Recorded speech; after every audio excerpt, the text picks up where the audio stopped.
जय भीम साथियों, मैं दीपशिखा इंद्रा। आप देख रहे हैं दलित टाइम्स की सीरीज मान्यवर माह का दूसरा भाग, जिसमें आज हम चर्चा करेंगे मान्यवर साहब के दूसरे सिद्धांत के बारे में।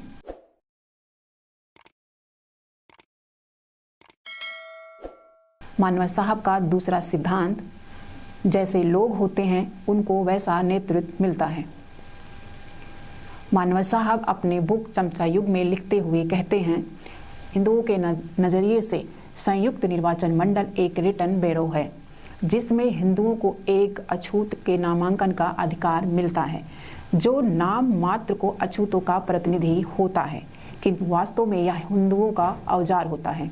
आगे इसी कड़ी में इंदिरा साहब के शोध बुक मान्यवर कांशीराम साहब संगठन सिद्धांत एवं सूत्रों के अनुसार स्वतंत्र भारत में लोकतंत्र की स्थापना के साथ ही देश के हर तबके को लोकतंत्र में हिस्सेदारी का प्रावधान संविधान में शामिल कर लिया गया।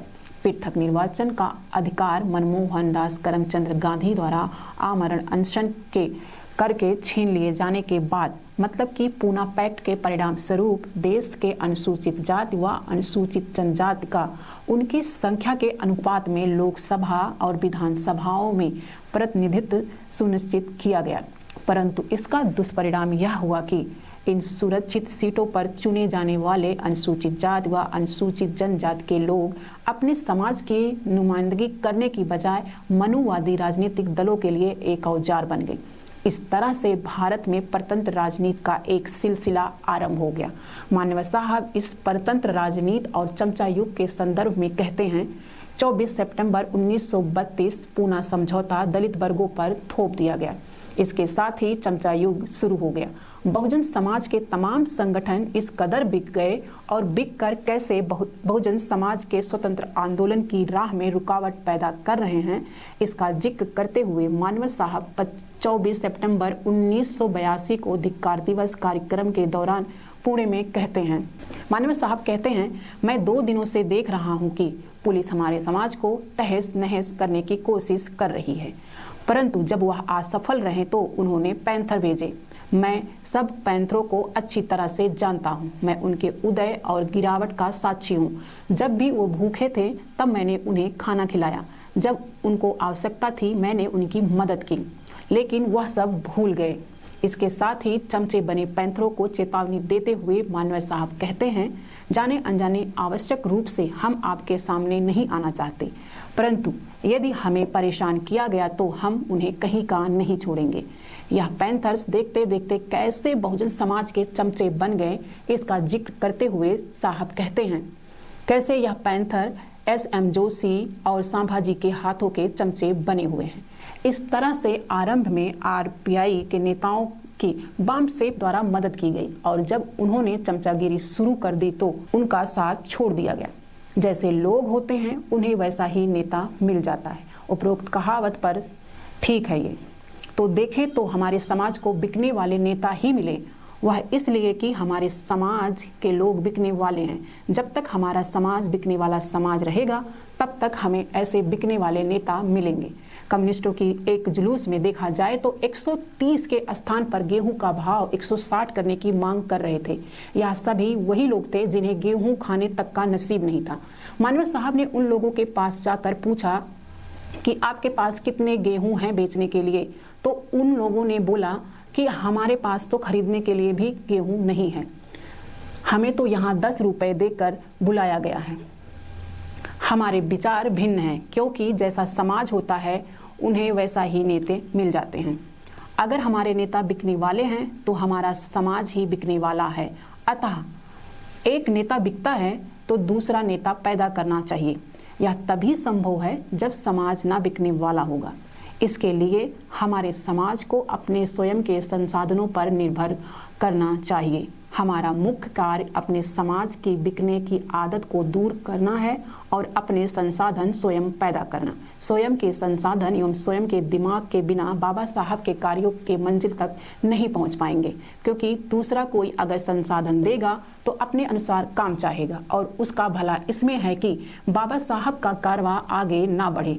इसीलिए मैंने आप लोगों को इस मिशन का वास्तविकता एवं उसकी स्थिति से अवगत कराना जरूरी समझा। और जो लोग समझते हैं कि जिनकी तमन्ना है कुछ करने की, उनको आगे जाकर कार्य करना चाहिए तथा सहयोग देना चाहिए।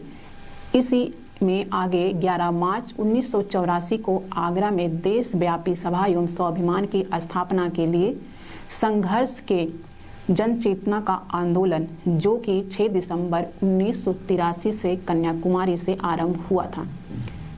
मानव साहब बोलते हुए कहते हैं कि जो लोग यह सोचते हैं कि पहले के नेता बिक गए थे और इसी प्रकार कांशीराम और उनके कार्यकर्ता भी बिक जाएंगे, तब क्या होगा। मेरा उनसे यह अनुरोध है, जो यह नहीं चाहते कि उनके नेता ना बिके, तब उन्हें चाहिए कि वह ना बिकने वाला नेता पैदा करें, और ना बिकने वाला नेता पैदा करना है तो उसके लिए ना बिकने वाला समाज बनाना होगा।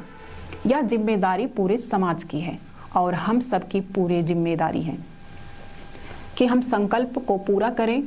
हम समाज के लोग यह निश्चित कर लें कि हमें किसी भी हालत में नहीं बिकना है, चाहे कुछ भी हो। हमें अपने आप पर भरोसा होना चाहिए, तब बात बनेगी। हम इस निश्चय के बल पर काम करते हैं और हम ऐसा वातावरण पैदा कर देंगे कि 1 साल के अंदर कोई भी हमारी इच्छा के बिना अपनी सरकार नहीं चला सकता।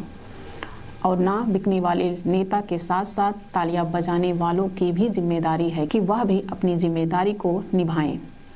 बहुजन समाज को अपने अंदर ना बिकने की आदत विकसित करने की प्रेरणा देते हुए 15 नवंबर 1990 को बेल्हौर कानपुर में आयोजित विशाल सभा को संबोधित करते हुए मानव साहब कहते हैं कि people get the leadership which they deserve, यानी जैसे लोग होते हैं वैसे ही उनको नेता भी मिल जाते हैं। यानी बिकने वाले समाज को बिकाऊ नेता भी मिल जाते हैं। इसीलिए हमें अपनी आदत बदलनी होगी। मानव साहब आगे कहते हैं, मैंने तो देश के कोने कोने में 2400 किलोमीटर साइकिल से यात्रा करके बहुजन समाज को अपनी बिगड़ी सुधारने के लिए अपने समाज को ना बिकने वाला समाज बनाने का संदेश दिया। हमें अपनी आदत बदलनी होगी और अगर हम इस देश का शासक बनना है तो शासक जातियों जैसी आदत बनानी होगी। तो साथियों, मानव साहब के दूसरे सिद्धांत को समझें और लोगों को भी समझाएं, जिससे बहुजन समाज बहुजन महापुरुषों के आंदोलन को आगे ले जाने के साथ साथ उनके सपनों को पूरा कर सकें। तो अभी के लिए आप सभी से इजाज़त लेते हैं और मिलते हैं आपसे मानव माह के तीसरे भाग में और जानेंगे तीसरे सिद्धांत के बारे में। तब तक के लिए आप सभी को जय भीम, जय भारत।